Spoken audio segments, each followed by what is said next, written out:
Welcome to the Petersen Automotive Museum. Today is October 26th, a Saturday, and is the day that Bob Lutz is coming to join me on stage.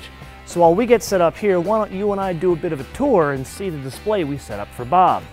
So I would say about almost 4 months ago, I asked Bob to be a guest here at my new place. And I asked Bob, I said, hey, we want to put together a display for you. What car do you want on display, or cars do you want on display? The first one that came out of his mouth was the Chevrolet Volt. So of course I called General Motors and I said, hey, can we borrow a Volt? Bob Lutz said he really wanted one. And you know what? It's funny what happens when the vice chairman of General Motors says he wants a specific car. It's not just this car that shows up. It's this car, this car, this car, and there's one downstairs.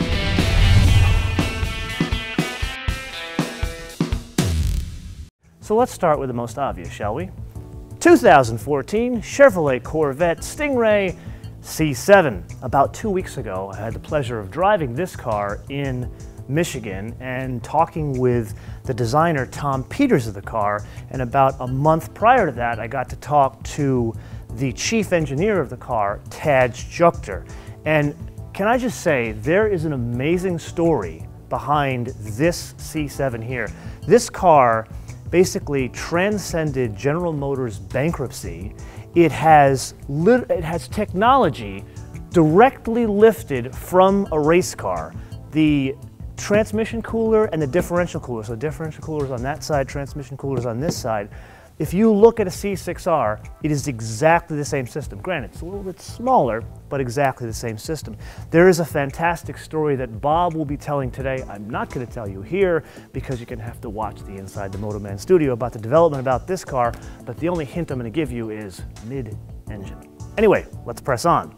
Oh, by the way, you guys go on and on about the taillights here. Everyone seems to have something to say about the taillights. Can I just go down on record and say, I actually like them. Remember the Mercedes back in the day, back in the 70s, like the ridges on them? They were there for a reason, so ice and snow would come off aerodynamically as the car went down the Autobahn. Granted, not the same purpose here, but look, it's got the ridges. Gives a little character. So, you know, let's do some new taillights. And then there's the 2014 Cadillac CTS. And really what's here is, this is a cool car. It's a good-looking car. It's bigger than the car it replaces because it doesn't need to be a tweener anymore. It doesn't need to fight both the BMW 3 Series and the BMW 5 Series. It can be its own mid-size car.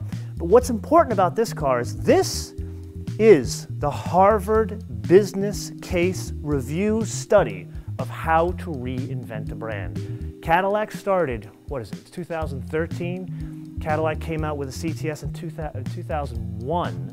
So here we are, in 12 years, it took Cadillac from going to being the laughing stock of the luxury world to, oh my God, I can buy a car that goes 0 to 60 in 4.4 seconds and has a top speed of 172 miles an hour. And believe it or not, this one is not a V yet.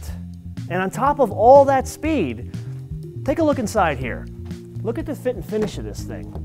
It's no longer a laughing stock like, do you remember the first CTS?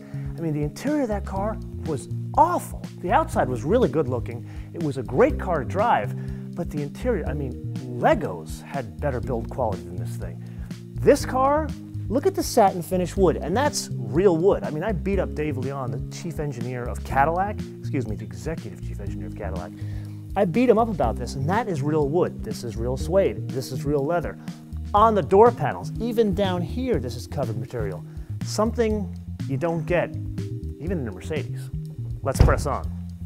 Okay, so arguably a little bit more low rent, but there's an interesting story here. This actually was the last car to be sent by General Motors. It was originally agreed we were going to have the Volt, the Vet, the CTS, and the special car downstairs. But one of my friends at General Motors was like, you know what, I think you should bring this for Bob as well. And what's interesting about this car is General Motors, they made a huge change over the past couple of years, as well as other car manufacturers. There used to be a huge reliance on selling SUVs because there was a lot of profit, and that's what people wanted. There's this whole back and forth of, you know, car manufacturers, they've been making these big gas-guzzling SUVs. Why don't they give us cars that are more fuel efficient? They didn't give them to you because you guys didn't want them. Now you want cars like this. So General Motors, Chrysler, you name it, Nissan, everybody is more focusing on cars again. So this is a B-segment car. So General Motors did something very interesting. A couple of years ago, actually not even a couple of years ago, we're talking like 20 years ago, they acquired Daewoo. And as part of Daewoo, they got a design studio and they got an engineering lab in South Korea. So what GM has been doing over the past couple of years is taking engineering and design expertise from all around the world. So you look at the case of the Buick Regal, that actually was developed in Rüsselsheim, Germany. This car was developed in South Korea. But what's really interesting about this car is the design was led by Michael Simcoe, who's an Australian, by a team of South Koreans, Americans, and Europeans that came up with this. And what's more interesting is a good old American, Jim Federico, he is like this magician type guy of an engineer. He took this car and said, you know what? We're making a B-segment car. It's going to be fuel efficient. We're going to have different propulsion systems, gas, diesel, around the world. Why don't we do an EV propulsion system from the get-go? So when they started pen to paper for engineering and design of this car, they said, we are going to make an EV as part of it. This is Viper pre-production prototype number 5. So let's go back in time a little bit. In the mid-90s, Chrysler donated this to the Petersen Automotive Museum.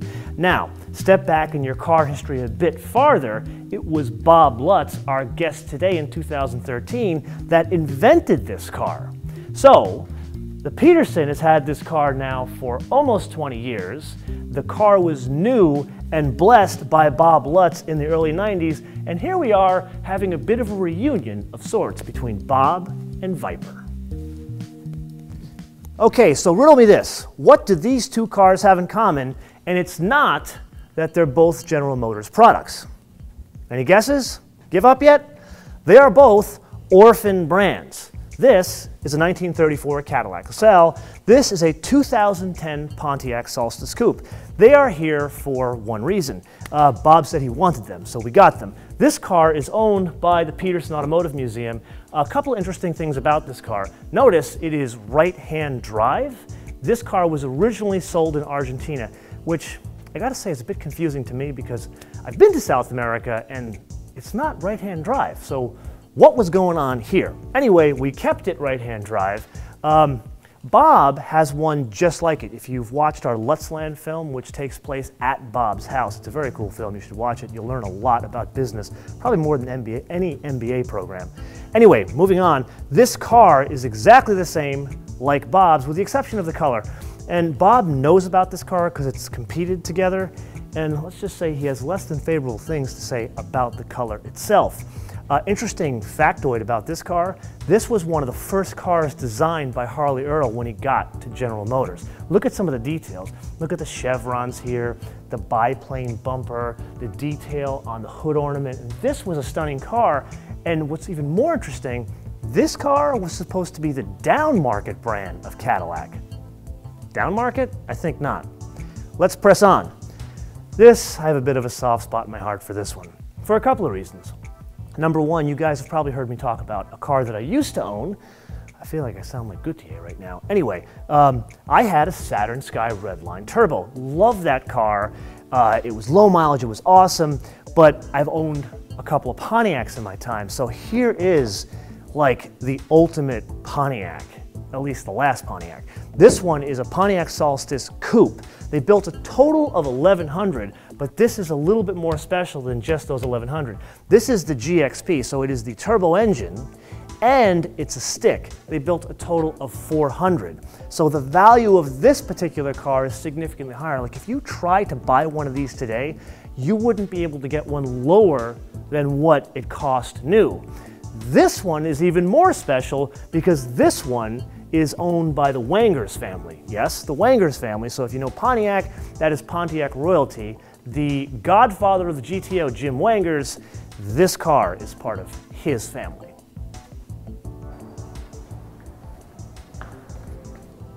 Who let the lawyers in? Okay, there's one last one. but we have to go outside to check it out. So, this is the portico at the Petersen Automotive Museum. This would be the first thing that you would see when you come visit us, and you should come visit us. Petersen.org. We have some very cool cars, especially some very, very cool cars downstairs in the vault. Bob's going to see that later. This, speaking of cool cars, 2014 Cadillac CTS V Coupe.